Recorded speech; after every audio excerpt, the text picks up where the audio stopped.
I want to warmly welcome you to the first evening of this year's Northeastern University annual Holocaust and Genocide Awareness Week program.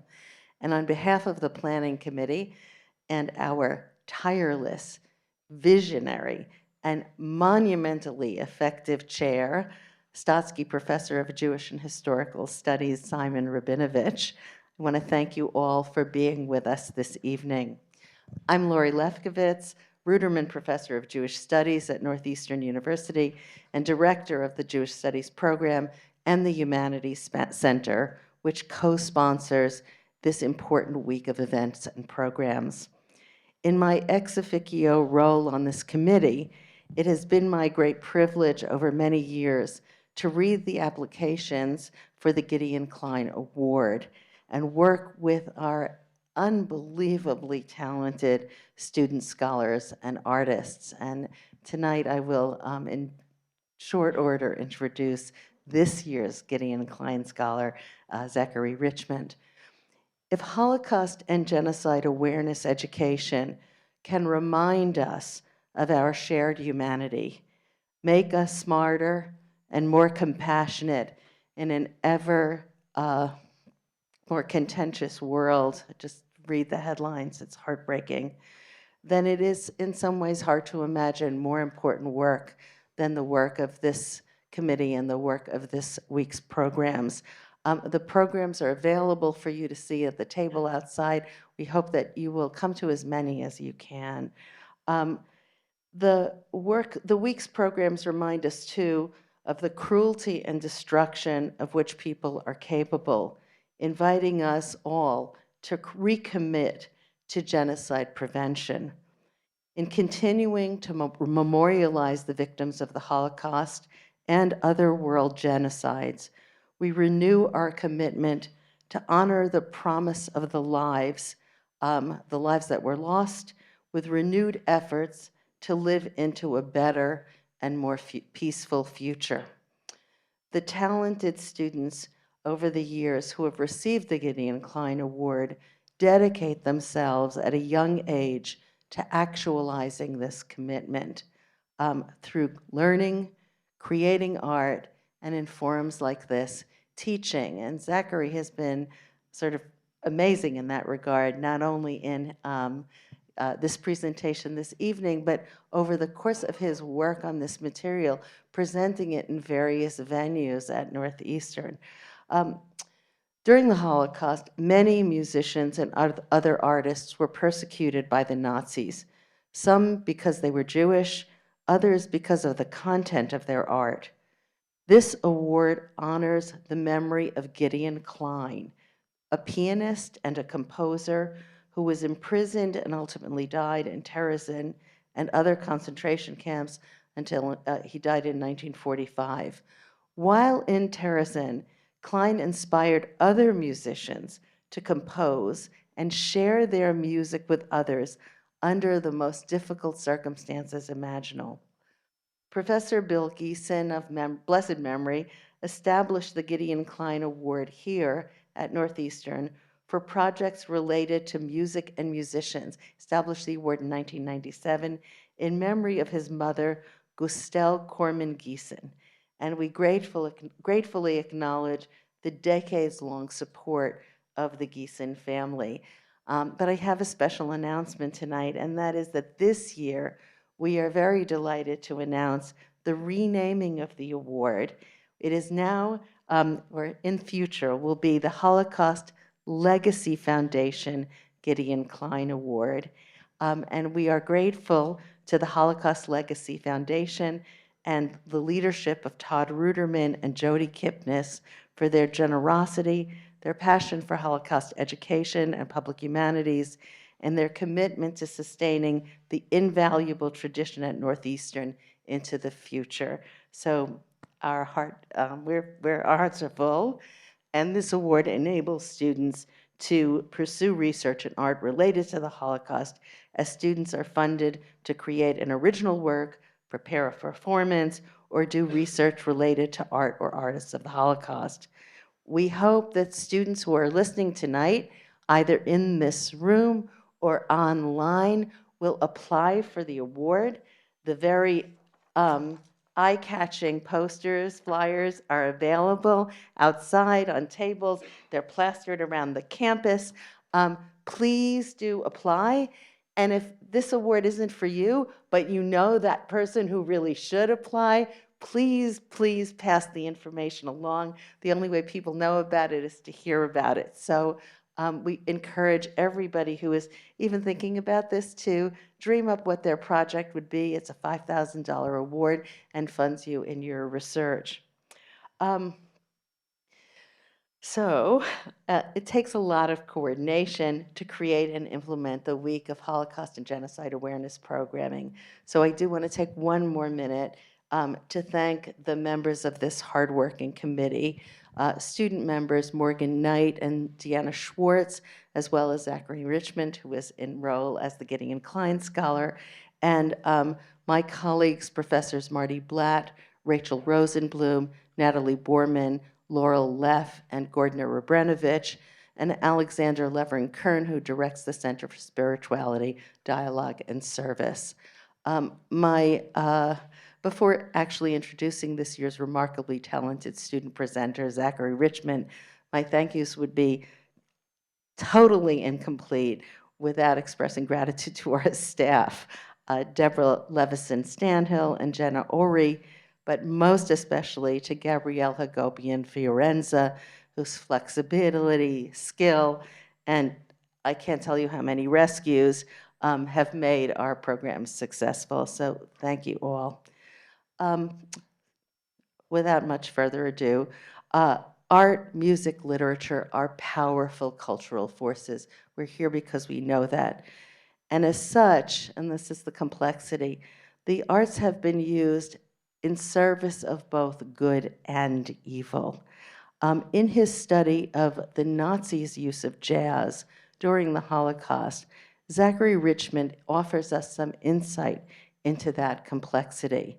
He has entitled tonight's program, Syncopating Freedom, the Third Reich's Use of Jazz as Propaganda.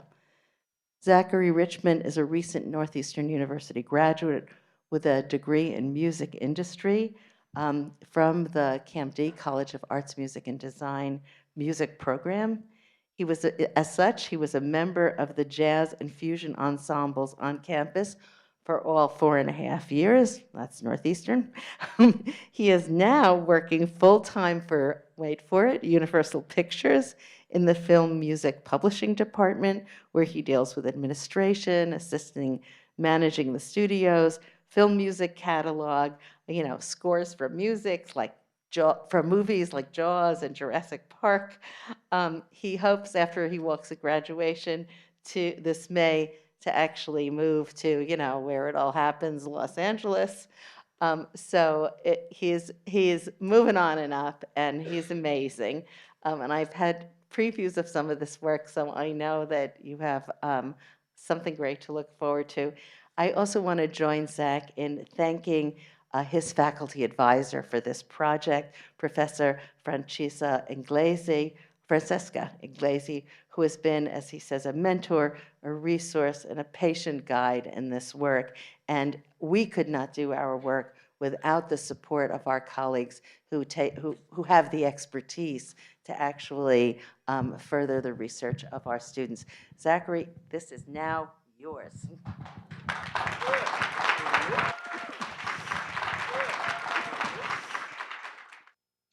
Hey, what's up? So thank you so much to Lori Lefkowitz, Deborah Levinson, Francesca Inglese, the rest of the Holocaust Genocide Awareness Week committee. This has been such an honor and a thrill to do this research the past year. I'll kind of jump right into it. Basically, my topic is Syncopating Freedom, Third Reich's Jazz Propaganda. I kind of started this process with a discussion leading activity in one of my classes a couple semesters ago, Music and the Racial Imagination, where I read an article about a jazz trumpeter who played in the concentration camps. And then Francesca kind of reached out to me and was like, hey, apply for this award. I think it's right up your alley. So I kind of rolled with what I did in that class and then turned it into this project. Back in the fall semester, I TA'd the jazz history course and guest lectured on this topic, both during that class as well as Francesca's music and race class there. And it's just been a ride. So this is kind of like the final piece of everything. And I'm just really happy to be up here, and all of you in the room, everyone on the stream, thank you so much. So just a quick content warning, this stuff gets pretty deep. Anti-Semitism, racism, audio, imagery, and language. Yeah, that's pretty much it. So if you feel uncomfortable at any time, please feel free to either step away or walk out. No hard feelings. Some days when I was doing my research, I would have to just stop in the afternoon just because I just couldn't move forward with it for the day. But I think that this stuff needs to be said and needs to be talked about, so I'm glad that I'm one that gets to do that. So, to start, just some background. Jazz in the Weimar Republic. Oh, timer on my phone. 1 second.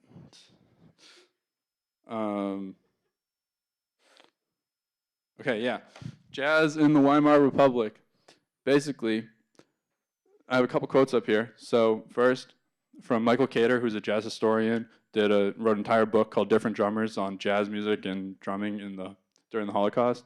So I use one of my main sources for this project, but he says that apart from its most immediate usefulness or recreation, many creative spirits of the Weimar Republic saw in jazz the essence of the era's modernism and influence towards greater quality and emancipation, in short, democracy for Germans. So this is something that kind of struck me because jazz was brought to Germany after World War I when cultural just spreading just happened. So it kind of created the sense of freedom and a free state that kind of reminded Germans in the Republic that they could be separate from what happened during the First World War. So for a lot of cultural interactions, such as jazz cabaret bars and all of the recordings on the radio were playing jazz music, it kind of let people feel free in their sense of being a free German after a devastating war.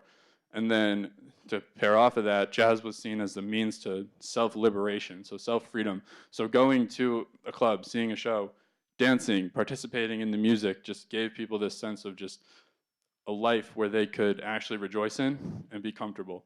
So, which kind of, I think, as you can expect, completely contrasts what happened when the Nazis took control. So in 1935, Hitler rose to power, and when they finally got control of everything, they banned jazz music because of freedoms that I will discuss shortly. But basically, they rose into power. The Reich Cultural Chamber, which was Hitler's policy-making committees, and his head of propaganda, Joseph Goebbels, banned jazz from public radio, which is the first step of taking control of the genre and of people's participation in this free art. So Michael Cater kind of poses an interesting way of looking at it as jazz being a complete antithesis to Nazi ideals and policy. So for 4 reasons that he cites that I'll just explain quickly, jazz improvisation is basically musical freedom, which I'll get into. Freedom of expression, freedom of sense of self. The Nazi Party didn't want people to be able to differentiate themselves from others. They wanted everyone to be the same. Jazz originated from African Americans and Jewish people, according to the Nazi Party. So with their racist policies and ideals, that wasn't allowed to happen. And it would be kind of acknowledging that those people existed in a sense. So therefore they're banning the music.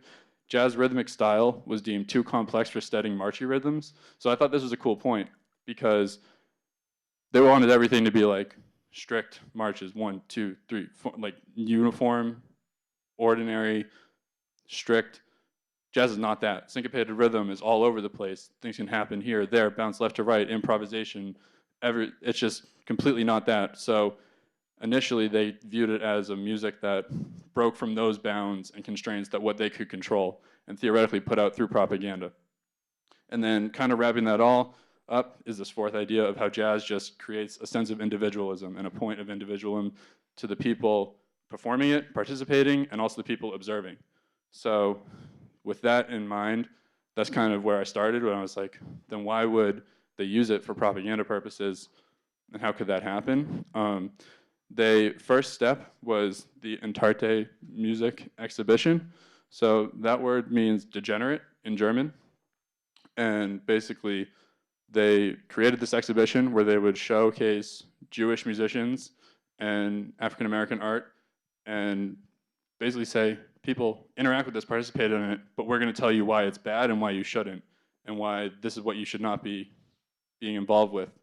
So this exhibition kind of toured the country and was put on at what's called the Reich Music Days, which was a 3-day like music festival that the Third Reich put on, where they wanted people to interact with their music, but then had this exhibition, Entarte music, up there as well, so they could kind of control what people were and weren't going to interact with once that happened.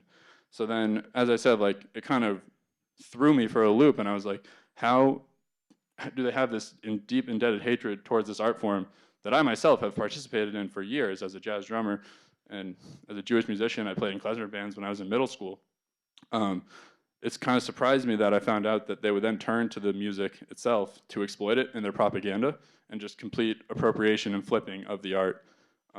So that led me to my thesis statement of my whole project, was that the Third Reich exhibited a contradictory relationship with jazz, viewing the music as degenerate while simultaneously appropriating the art to capitalize on its associations with freedom.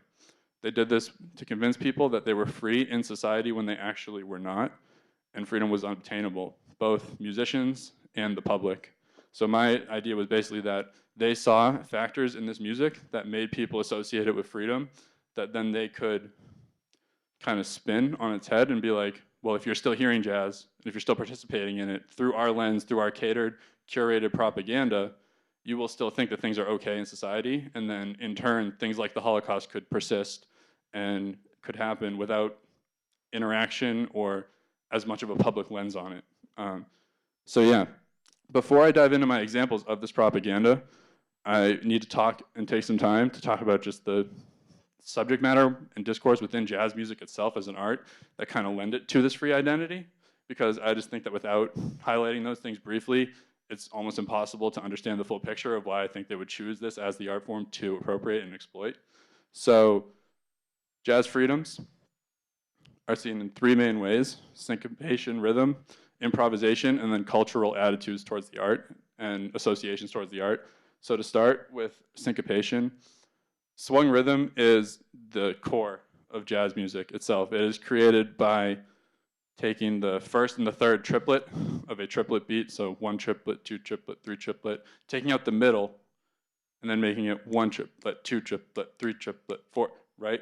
So that's swung rhythm, and that's based off of this idea of syncopation, where you can displace music and displace beats, and there's this school of thought around syncopation kind of providing this excitement and unexpected feeling to any listener. So what I actually did was I looked up a scientific study done by Oxford University called Syncopation, Body Movement, and Pleasure in Groove Music. So what they did was they actually took this art and basically made a bunch of samples of drum grooves and played them for the people in the study with varying degrees of syncopated rhythm. And they found that they wanted people to rank how it made them like feel, whether it gave them pleasure, and then how much it made them want to dance. And they kind of crunched those 2 numbers together and found that a moderate level of syncopation, kind of like a bell curve, is the optimal syncopated to make people feel happy, just sonically, like just triggers happiness and make them want to move their body, both which naturally lend to a free sense of self and free identity. So syncopation as an art form itself, without even anyone culturally associating it with things, already provides this like key into your brain to make you feel these things. So jazz swung rhythm is the perfect 1 triplet, 2 triplet, 3 triplet, 4, perfect moderate level of syncopation where it falls right into that gap. And then I kind of paired this with this idea of cultural attitudes towards syncopated rhythm. So Francesca actually gave me this great book, Music and the Racial Imagination, which she uses heavily in her class that I took back in 2 falls ago. And the author, Ronald Verdano, has this idea of a construct called hot rhythm. And this is basically the idea that African-American rhythm and African-American music had been constructed and thought to be animalistic or kind of, you know, yeah, just like different. That differentiation was a construct created to reflect the rhythmic complexities heard in that music that then people like white supremacists took to use the stereotype and classify black music as like inherited primitive instincts in the musicians playing. So that was something that I thought was interesting, that they would be like, oh, the hotness of the groove, the hotness of the rhythm, the hotness of the jazz is just this inherent aspect, but really it's a construct created that people would then swing so into their own thoughts. So white supremacists, for example, would be like, we don't want this music because it has these bad qualities associated to it. So the Nazis would theoretically in turn take that as well as to why syncopated rhythm is like not okay or bad. But then Rodano on the flip side brought up this idea that, this is the quote that I have on the board, black rhythmic displacement provided a compelling metaphor for an African American populace seemingly out of place. So I kind of thought this was really cool. So if you almost visualize like that triplet up there, and you see the one and equals one triplet, the straight notes would be like the normal like rhythm of like a marching pattern or something. But the syncopated space, what I think this quote kind of shows like people participating in this music and African Americans interacting with this swung rhythm and syncopation could kind of put themselves in that gap of the eighth note, rest, to differentiate themselves and kind of make themselves known. So almost reclaiming it as a form of like positive interaction with the rhythm and positive interaction with the music. So I thought that was a cool quote. Kind of going off of that, improvisation at its core provides the most amount of freedom and expression that you can ask for in the art. So musical utterances of jazz improvisers form a large network of musical meanings that are invoked and commented upon in the course of performance. This is from Ingrid Monson, who was an ethnomusicologist in another reading that I read. I think this pretty much speaks for itself. Like when you're a persecuted artist or musician and you can't go into your day-to-day, you can't walk into certain restaurants, you can't go to certain places, how else are you going to be able to express your ideas? So jazz musicians would use improvisation to kind of connect and communicate with each other and almost use that in like the public eye. So if you're at a show, they can have their improvised solo be a reflection of their voice, being like, listen to me, here's what I have to say. Now you can finally, it's giving them the ability to communicate when otherwise they wouldn't be able to.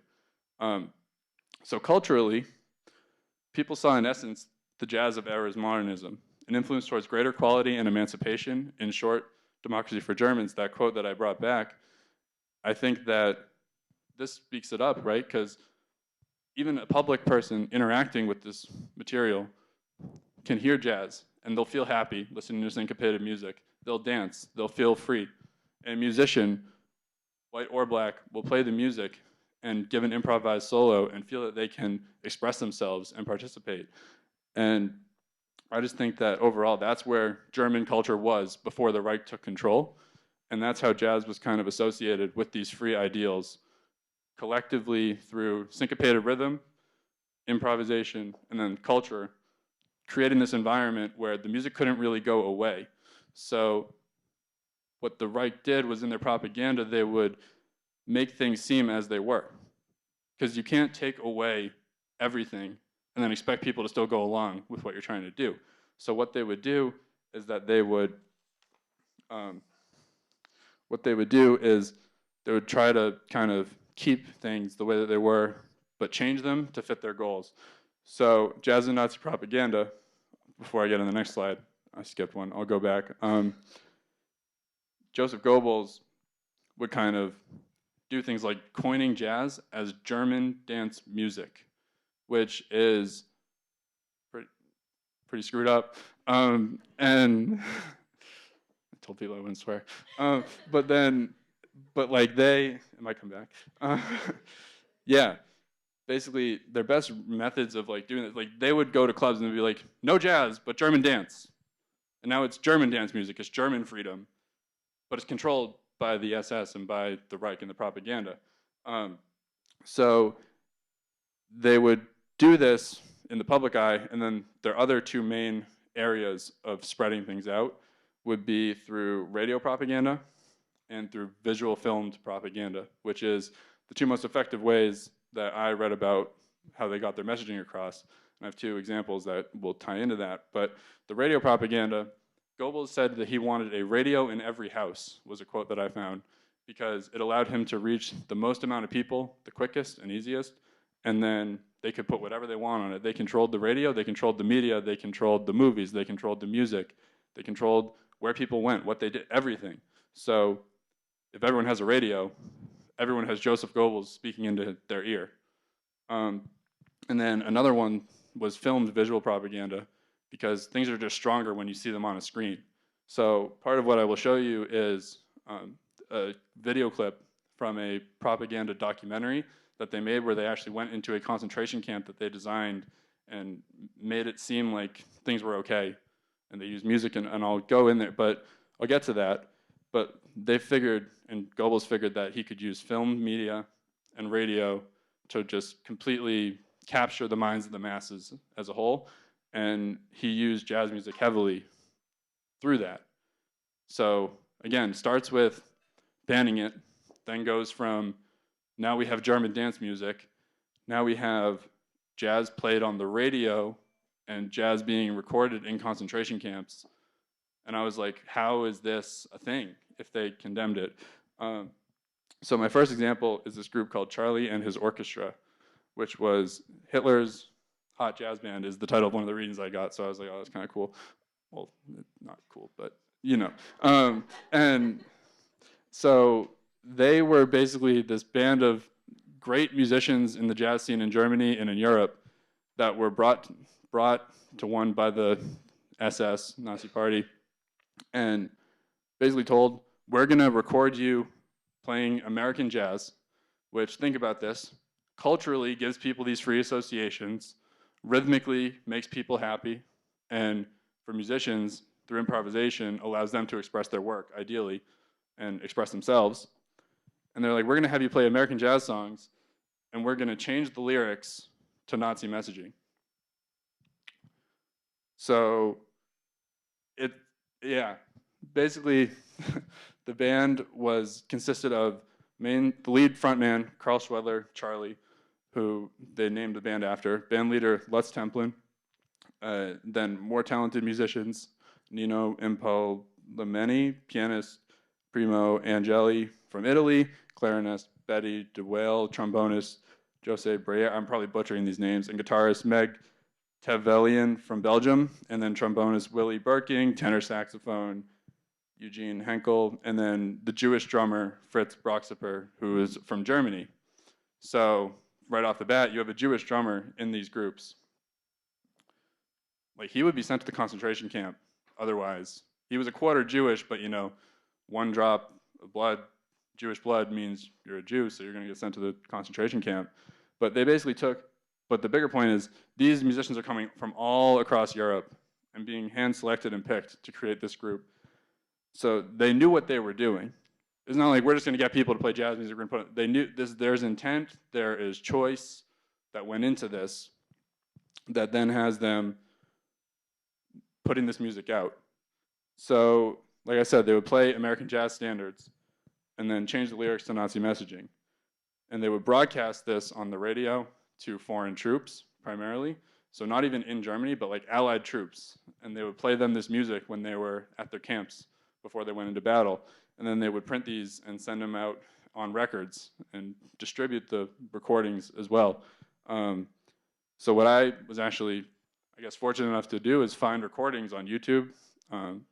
And this is where, you know, the content warning stuff applies. So just seriously, no hard feelings.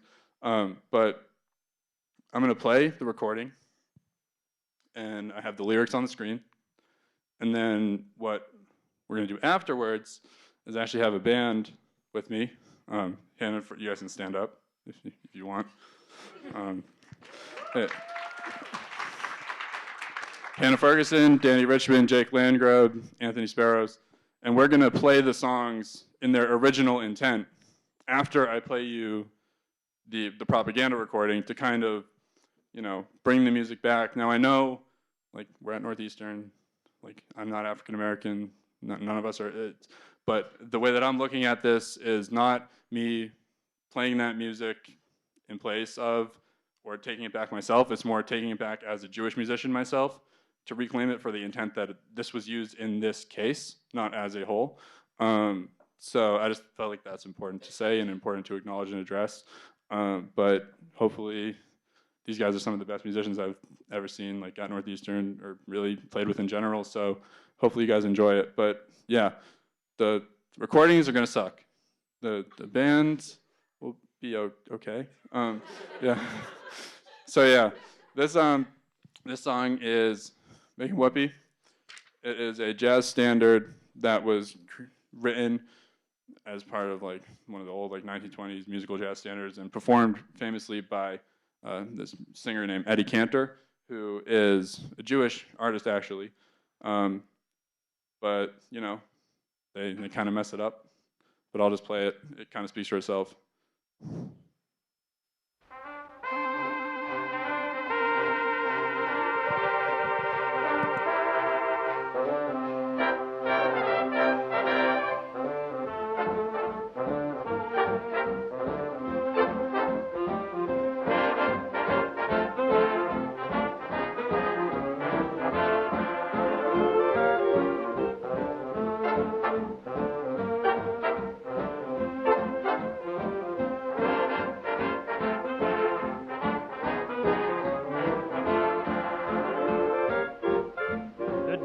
Of USA have asked Eddie Cantor to write a new version of his famous old-timer Makin' Whoopee.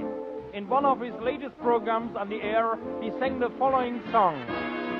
Another war, another prophet, another Jewish business trick, another season, another reason for making whoopee. A lot of dough, a lot of gold, the British Empire's being sold. We're in the money, thanks to Frankie, we're making whoopee. Washington is our ghetto, Roosevelt our king. Democracy is our motto, think what a war can bring. We throw our German names away, we are the kikes of USA. You are the goys, folks, we are the boys, folks, we're making whoopee.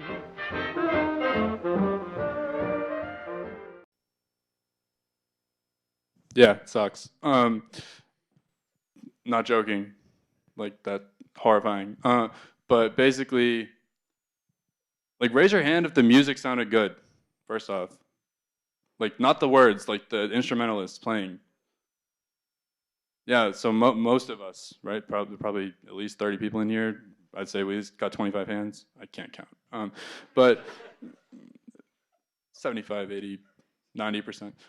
But yeah, so like they knew what they were doing, right? Like it's pretty blatant. But like a troop hearing this, right? They're gonna think like this war that I am fighting for the Allied powers was started by the Jews. Why am I doing this? At least that was the intent. But yeah, so since we're all like depressed, should we play a song? Yeah. Okay. Yeah. So we're gonna play for you guys.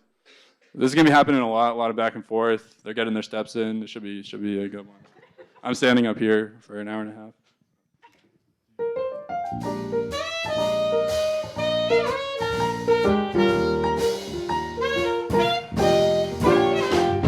Another bride, another June, another sunny honeymoon, another season, another reason for making whoopee. A lot of shoes, a lot of rice, the groom is nervous, he answers twice. It's really killing that he's so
Another year, or maybe less.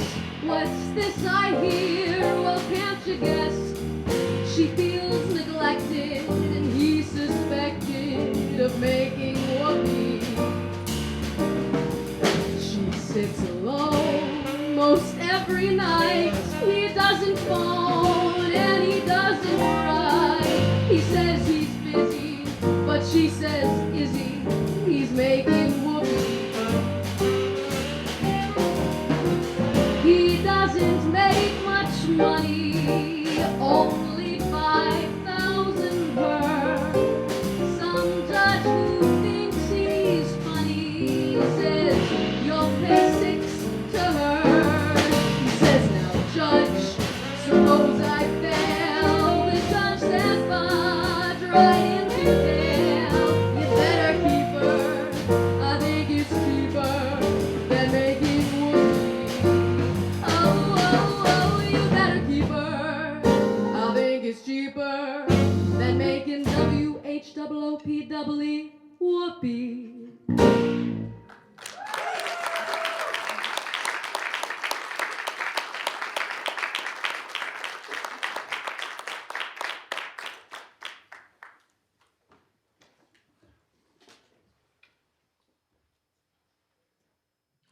Don't get too comfortable. You're coming right back up. Yeah. Next. Oh, that's awkward. I was supposed to play this slide like while we were performing. Next time. Next time. All right. We weren't saying the anti-Semitic lyrics. I do you. There's another one. Here is Winston Churchill's latest tearjerker. Yes, the Germans are driving me crazy. I thought I had brains, but they've shattered my planes. They've built up a front against me. It's quite amazing. Clouding the skies with their planes. The Jews are the friends who are near me to cheer me. Believe me, they do. But Jews are the kind that no hurt me, desert me, and laugh at me too. Yes, the Germans are driving me crazy. My last chance, I'll pray to get in this muddled USA. So yeah, so that one, same thing. I won't talk too much more on it, but my main point is that what you didn't hear this time was the band before and the band after. And with this recording, they actually play the full song before they get into the propaganda messaging. So instrumental swing, improvisation, and syncopated rhythm, like we're saying, subconsciously invoke these feelings of freedom and pleasure and enjoyment. So by the time that they've gone through a full chorus of the song and the propaganda music actually comes in, as a listener, your guard is completely gone, completely down, and you're kind of like primed for indoctrination in a sense. So you're like, oh, I'm free. This is normal. Life is good. Life is good. Oh, this is the lyrics to a song. And I guess I'm listening to them now, but I'm not really thinking much of it because I've just heard 2 minutes of actually good, great musicians playing jazz music beforehand. And then after the messaging is presented, the band continues to play and arguably still sounds amazing, providing good swung music to contrast the propaganda. So in a second, you're happy. You get maybe a minute of shit. And then immediately afterwards, boom, gone. Let's just listen to good music again. So it's just kind of like crazy that this would like be a thing at all. But yeah, I guess like my last thing with this is like it didn't really work with like the indoctrinating the troops part, but I could totally see that if like a German citizen came across this in like a record store or something, or anyone came across this in a record store, and I just heard, even me personally, and I heard those first 15 seconds or those first minute of these recordings where they're not providing the messaging, I would be pretty oblivious to what would come next, and it would catch me off guard, and I might not be expecting it. Like we're sitting in these halls, and you were told you are going to experience a presentation about German propaganda and anti-Semitism, so you know what you're getting, at least in that, right? Like we all chose to come here, we all chose to listen. I chose to play these recordings for a reason, but like, I think it's just interesting how the whole point is that this is for the unsuspecting eye, not the suspecting eye, and that it can very easily get confused. But anyways, we're gonna take this one back. So come back up here, and we're gonna play this song again in full, as not the propaganda version, but the real recording or performance.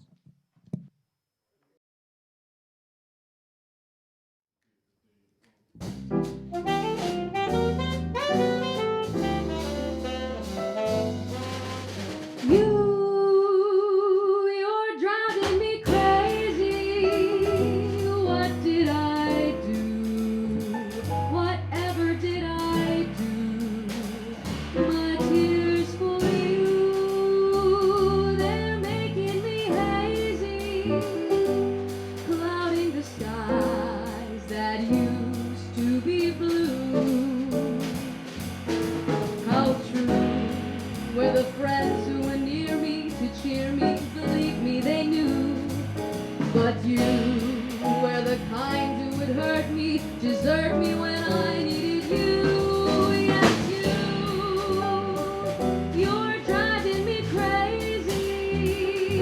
What did I do to you?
So now we're off the radio propaganda, and we're into a newer topic of film propaganda, which is coming.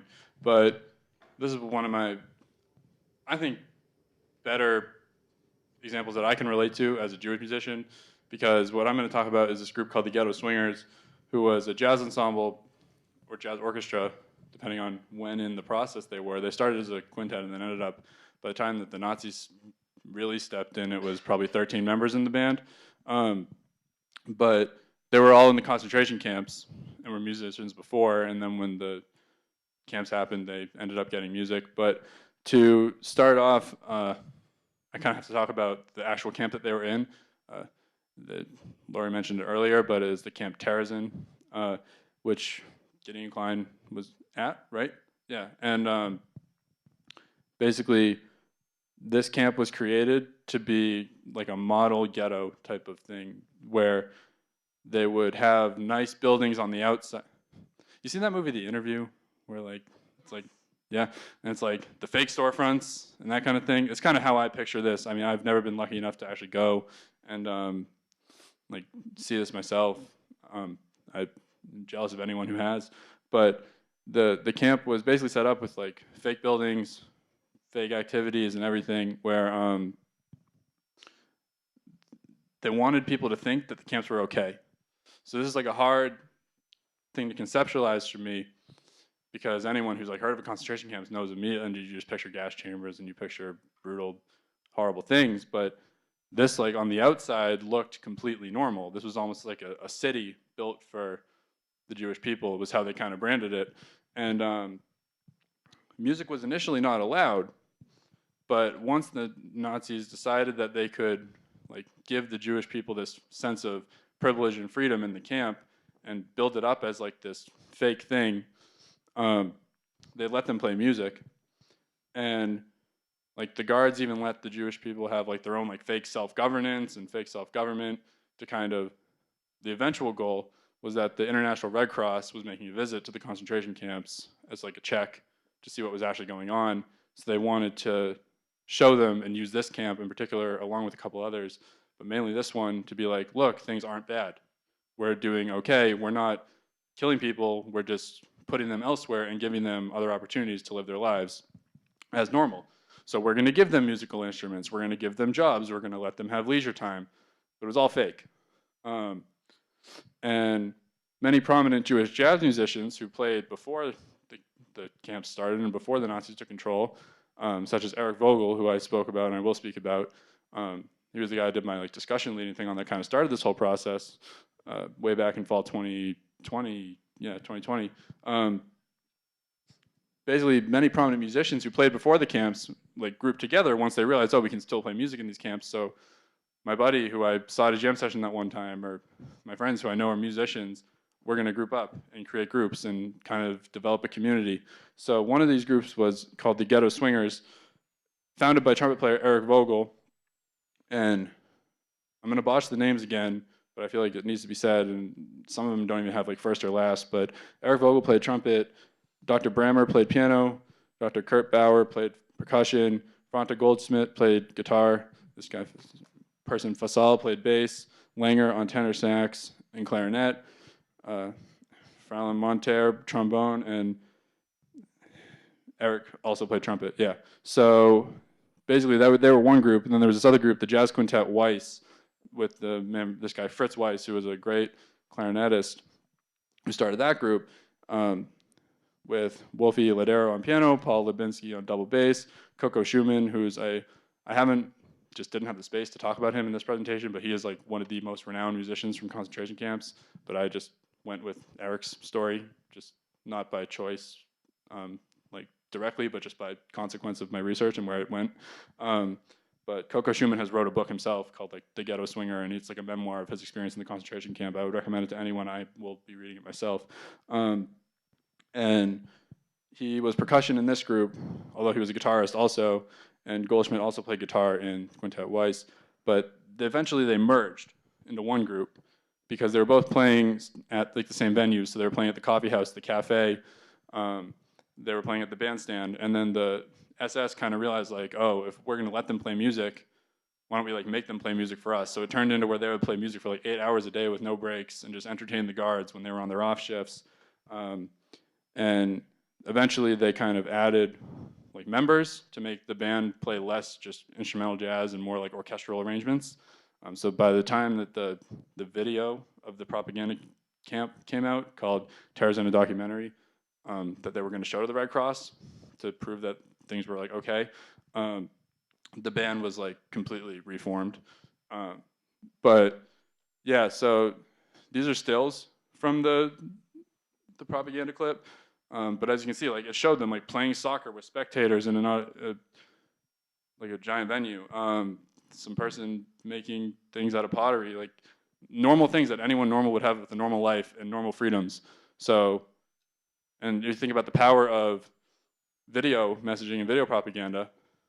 Anyone watching this, if I didn't tell you that this still was from a propaganda film, you would not know that these are all Jewish prisoners being persecuted behind it. But what I'm going to show you actually is a brief sidebar from the jazz, but it's actually Jewish prisoners in the camp orchestra, which all the members of these two groups that I just mentioned, and really Ghetto Swingers at the end of the day because they merged, were a part of, performing classical music, led and conducted. And I just want you to watch the video. It is kind of upsetting knowing the background, but yeah.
Yeah, basically, what I'm going to play next is a recording that the Ghetto Swingers actually played because they were featured heavily in this documentary as they would use music to really just bring things home. Because Joseph Goebbels actually said like he would like to add music into everything that he makes because music captivates the subconscious mind and provides a backing. So when you think about watching this video, you're not only seeing Jewish people in the concentration camp who are prisoners,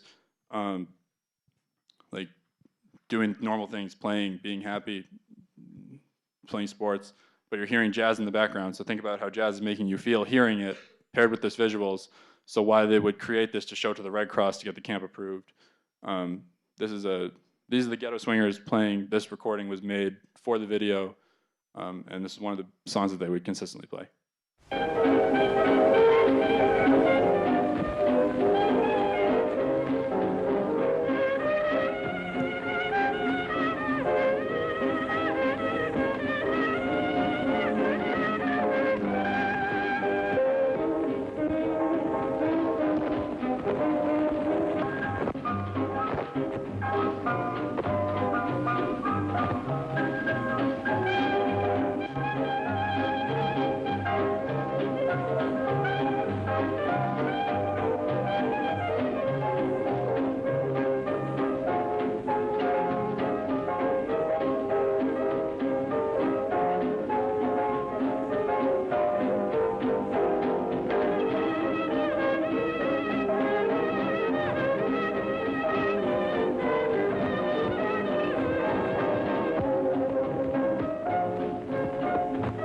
der alten Festung verbringt bei strahlender Sonne jeder gerne ein paar Stunden seiner Freizeit.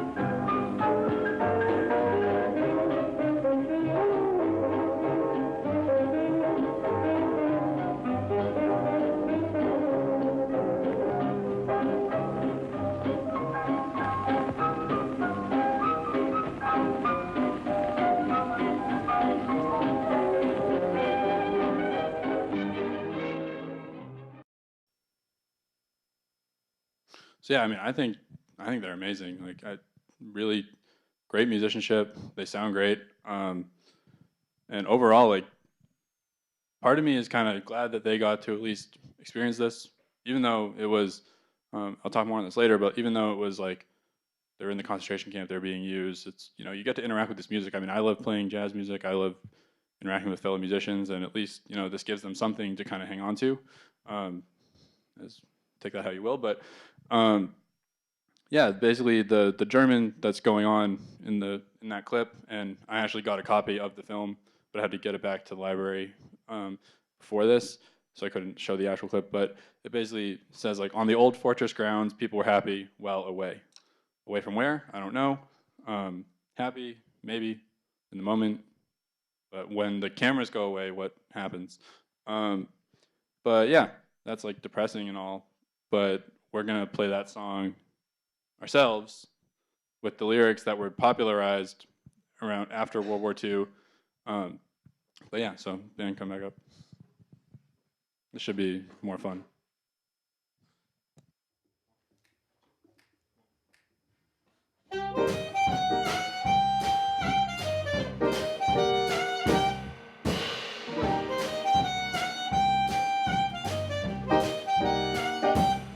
Of all the boys I've known, and I've known some, until I first met you, I was lonesome. And when you came in sight, yeah, my heart grew light, and this whole world seemed new to me. You're really swell, I have to admit, you deserve expressions that really fit you. So I've racked my brain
Yeah, so I don't know if y'all caught that, but it was actually Yiddish lyrics. The song was written originally in Yiddish for a Yiddish musical on Broadway, and thought it'd be kind of cool to throw some of that in there as well.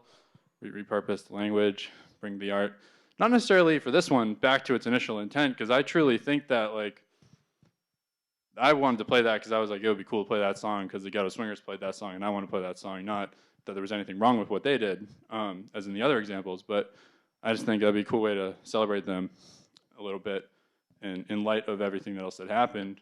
Yeah, unfortunately, after this all happened with the propaganda film, the documentary, the camps were then approved by the Red Cross. So it did work.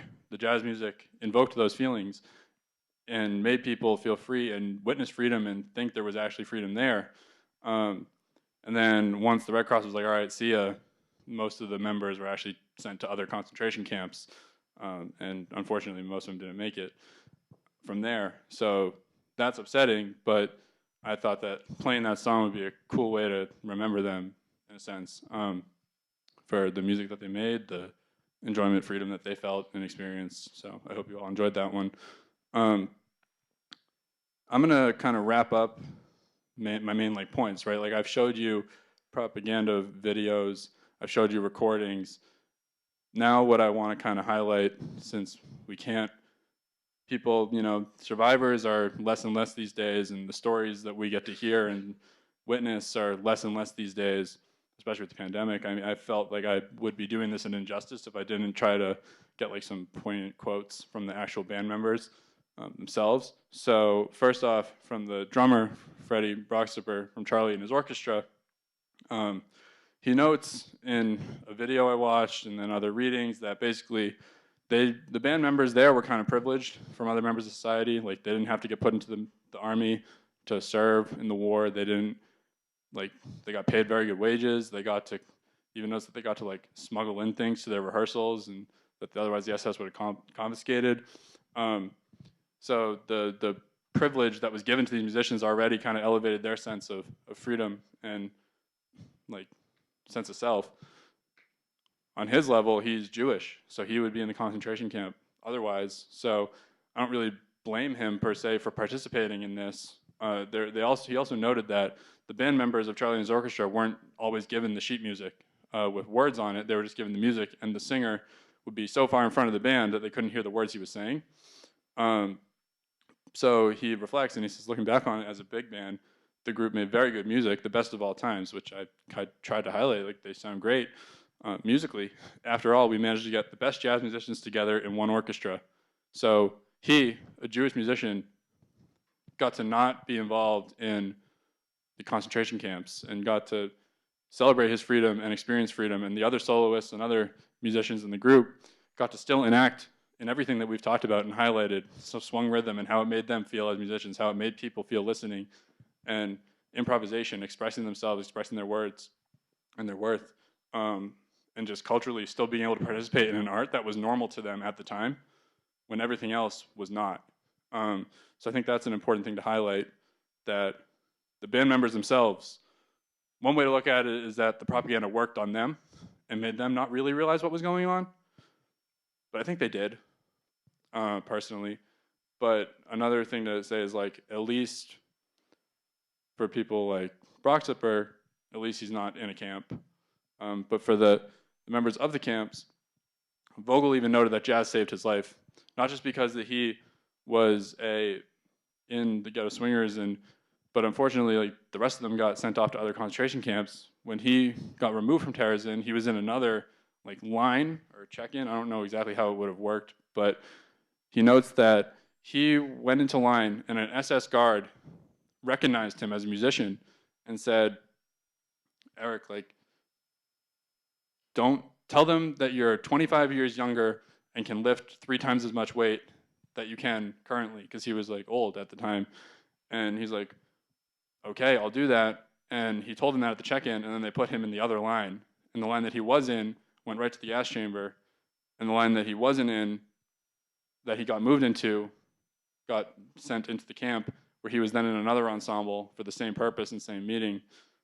maybe not with the propaganda film, but the same aspect of entertaining guards and playing music to kind of create that false pretense.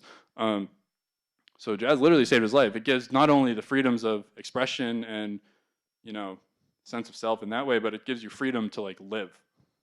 For these musicians, especially in both cases, to live, for the Jewish musicians in the camps, to live a life like longer, like a day, one more day to live, and for the musicians in the propaganda band, give them the freedom to live a better life than what they would have otherwise. And then this is, I think, a powerful quote to close with. Vogel notes, "We musicians did not feel that we were but a tool in the hands of the oppressors. We were so concerned and so happy to play our beloved jazz that we had tranquilized ourselves into the dream world produced by the Germans for the reasons of propaganda." So this kind of speaks more so onto what I'm saying about how being able to play this music kind of gave them this moment to even just mentally separate and mentally escape from all the horrors that were happening to their friends who weren't musicians. And the realities of the situation, almost like just getting lost in what they loved and were able to participate in. So like a freedom from their reality as well and a personal escape. So I would argue that, again, in the case of these musicians, that's a good thing, that I would not want someone that I knew to have to experience the horrors, and at least if partially they got to enjoy themselves, at the end of the day, that's better than not being able to enjoy themselves at all. But yeah, so to kind of close, we're gonna play another song to like make people happy and not depressed from all this. But yeah, we're gonna play the George Gershwin tune, I Got Rhythm. I Got Rhythm, Syncopation, Syncopating, Freedom. Yeah, cool. Bad joke. But it was actually the song that the Ghetto Swingers played for most of like their gigs. It was one of their like staples in their. So another way of celebrating these musicians and remembering them as well, which is a big part of. I wanted to highlight the bad and highlight what people did and why they did it or why I think they might have did it, but I also want to celebrate the people involved and highlight their stories. So yeah, let's play one more song.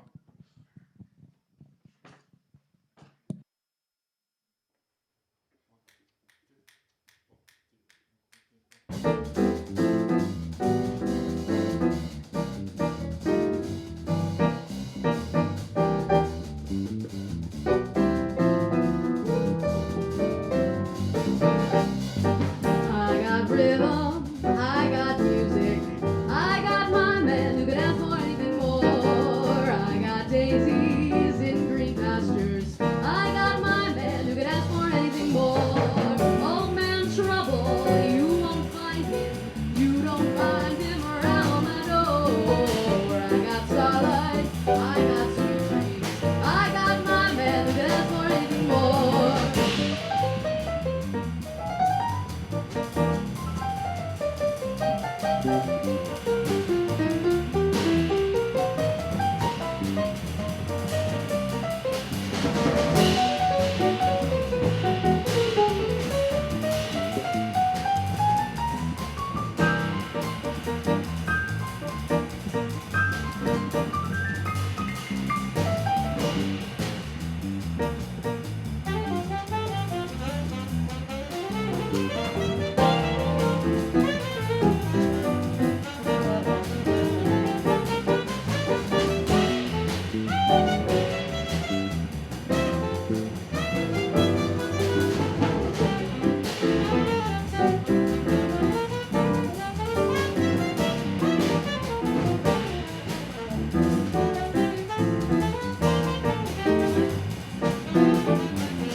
Ba ba ba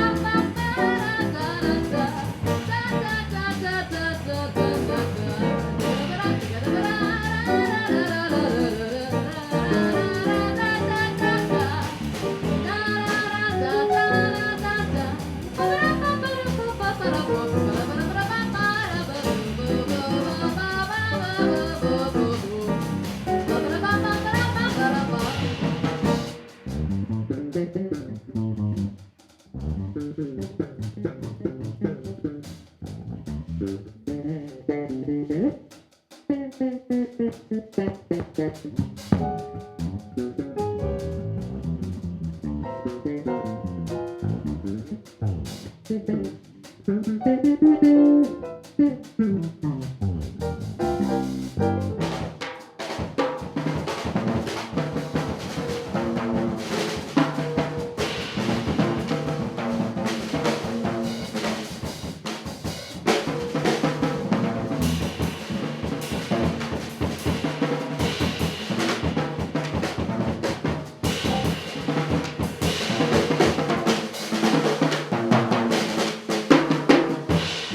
got rhythm, I got music, I got my men who can ask for anything more. I got daisies in green pastures, I got my men who can ask for anything more. Old man trouble, I don't mind him, you won't find him around my door. Got sweet dreams, I got starlight, I got my man who could ask for anything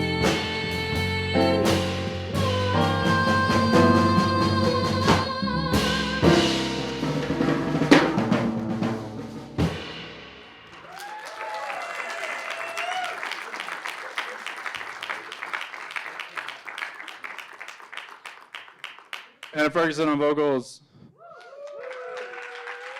Danny Richmond on sax. Jake Landgram on keys. Anthony Sparrows on bass. And I'm Zach Richmond.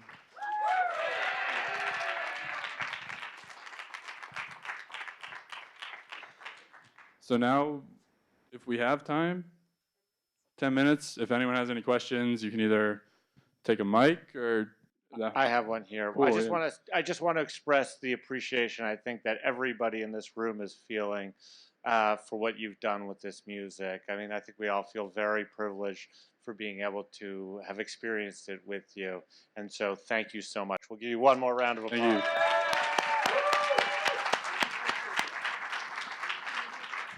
Thank you. So my name is Simon Rabinovich, and I chair the Holocaust and Genocide Awareness Committee. And like I said, I'm very proud of, although I take no responsibility for it, I'm very proud of what Zach has done, and also what all of these wonderful student musicians have done. And I'm also very happy that we have a few minutes to have a discussion and ask any questions people have.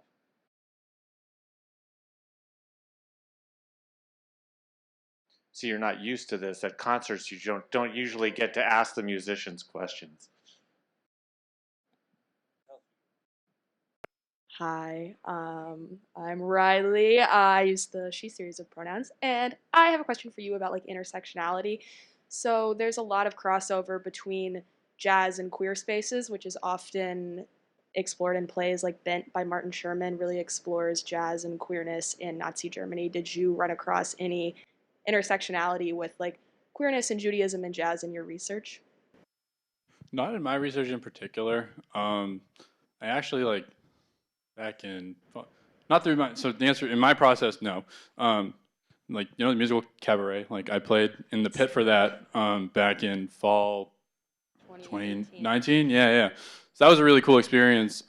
Just at the time reading about it and like, because like the pit was actually like on the stage and like part of the show in a sense, and there were like a couple scenes where, you know, they talk about those themes heavily, and at the end they like lined people up and like put either stars for Jews or what, I don't know what the symbol was for queer people, pink triangles, yeah, and like had to walk, and that was like a very emotional experience for me as a Jewish musician. So to answer your question, like I've like experienced it second, third, fifth, 15th hand in that sense, but not through my particular research as for this project. But I definitely would be open to kind of exploring that in the future. Cool, thank you. Hello, I'm Sierra. I was wondering, so in your own musicianship or in your research, have you found that like after all of this happened that there was less Jewish participation in the jazz genre? Like, do you think that that affects, you know, people that would have maybe, Jewish musicians that would have wanted to partake in jazz, but almost, like you were saying earlier, was like almost triggering to get into? Does that make sense? That's a good question. Not sure. I would say that, like, I hadn't known about this stuff until I started my research, right? So I think this is an area that was hidden in a sense. Not many people that I talked to about this beforehand or during my research knew what it was. So that's why I picked it as my topic. I would say that I don't want to speak on behalf of people, but I would assume that if you're living during that time period and you're experiencing this firsthand, or told for years that like you can't play this music or shouldn't play this music or shouldn't participate in it, that can definitely probably leave some imprint in your mind. But like Eric Vogel in some of his writings did mention that like after leaving the camps, he went back and played with other groups. And in the video that I watched on the Charlie Orchestra band, they like half the video was them playing music. So at least the members weren't like personally traumatized from their experiences enough to where they couldn't participate. But that would be a good thing to explore, kind of how far it branched off. Because for things like the radio band, like it didn't work fully, at least. The intent was there. So like that's what my thesis is, like this is what they were trying to do for these reasons. But like that didn't work. So I think had it worked, maybe we'd be living in a very different world. I think that the concentration camp players got to participate afterwards if they were lucky enough, and I would hope that it still provided some sense of joy that they could like participate in it, if that makes sense. I mean, I haven't, how far it branched out and how far it reached. I mean, I had never even heard of either of these groups until about a year ago, personally. And I'm a Jewish jazz drummer myself, so. Amazing, thank you so much.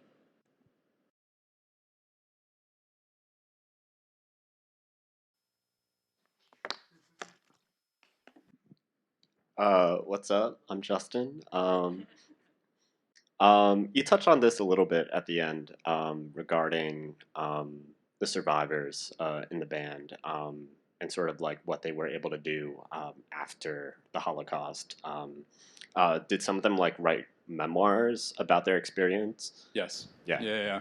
So there's a collection. So Eric Vogel, so Coco Schumann, the guitar player of the Ghetto Swingers, who I didn't get to touch on just because this topic is just frankly just so massive well, it's a small topic, but a big scope of things that I could have dove down to. So I just, for the purposes of my process, I chose to focus on Eric's story. But Coco wrote a memoir that is like widely published and acclaimed and has articles written about him. Eric had a 3-part, I guess, memoir newspaper article thing in Downbeat magazine, where it was 3 separate issues on just his experience before, during, and then after, and kind of his reflections on what had happened. And that's where I pulled a lot of my quotes from. So I think it's just however you can to hear stories or to hear alternate views or other lenses into these things is very valuable. So I'm very lucky that I was able to find Eric's stories in the articles and hear about other opportunities to learn more. Thank you. I'm Hannah. I had a question, just like a clarifying question.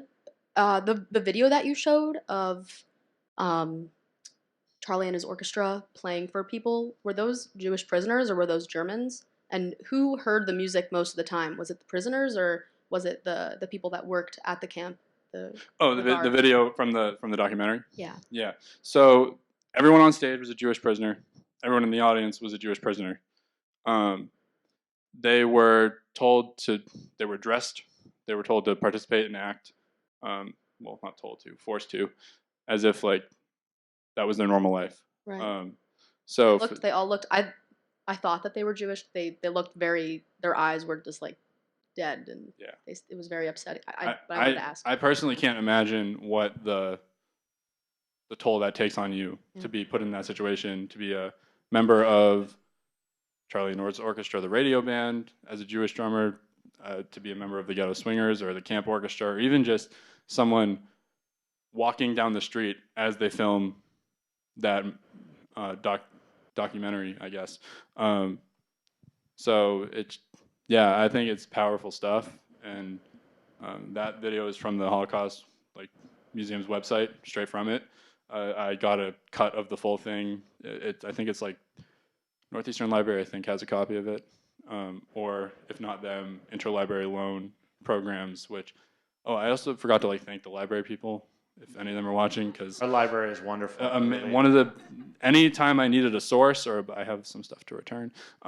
Anytime I needed, I'm sorry if you're watching, I needed anything, I would reach out, I would meet with them. They would give me my sources, my books, my materials, videos, refer me to other websites, other people. I sat in some of the librarians' offices for hours on end at the start of this process, and I almost made it so I didn't have to go anywhere else. They were just getting me everything I needed, and it was great. But yeah, so the documentary video should be available through those programs if you would like to watch it in full. Well, I just want to close with my own, not a question, but a hope, which is that maybe you and your band will create an album to I'm being serious, fully reappropriate this music. It's wonderful music, and I think it's a wonderful thread that would pull these pieces together. So that's my hope that I'm going to express. Oh, it's feedback. Is that the feedback? See, the musicians know. And before I let you go, I do want to do a quick plug for the rest of the events that we have this week. Tomorrow we have the Philip N. Backstrom Jr. Survivor Lecture. That's online at noon. And all of this information is on our website, the Holocaust and Genocide Awareness Week website. I believe it's in the chat on the live stream, and easy to find on Northeastern's website. But this is going to be online and by registration, through a Zoom registration, and it's a really incredible guest that we're going to have, who survived both the Holocaust and the early communist regime in Hungary. And then on April 6th, we are having another student event, a student, Randall Evers, who's giving a presentation on his grandfather. That's at 10 o'clock in the morning in Renaissance Park, 909, and there will be breakfast and coffee. And then on April 7th, we are having our 29th annual Robert Sullivan Morton Lecture, in which the historian Jan Grabowski is coming to talk about, really trying my best with this feedback, is coming to talk about the Polish use of the laws to control and distort the memory of the Holocaust today. That's on April 7th at 6 o'clock in West Village, excuse me. And then on April 8th, for students and faculty and staff, we're having a lunch seminar with a guest who's coming to talk about the Rwandan genocide, and you just email me if you want to attend, and we'll feed you for that as well. And I just want to wrap up by saying thank you so much to Zach and his band, and his wonderful advisor who led him through this process, and have a wonderful evening.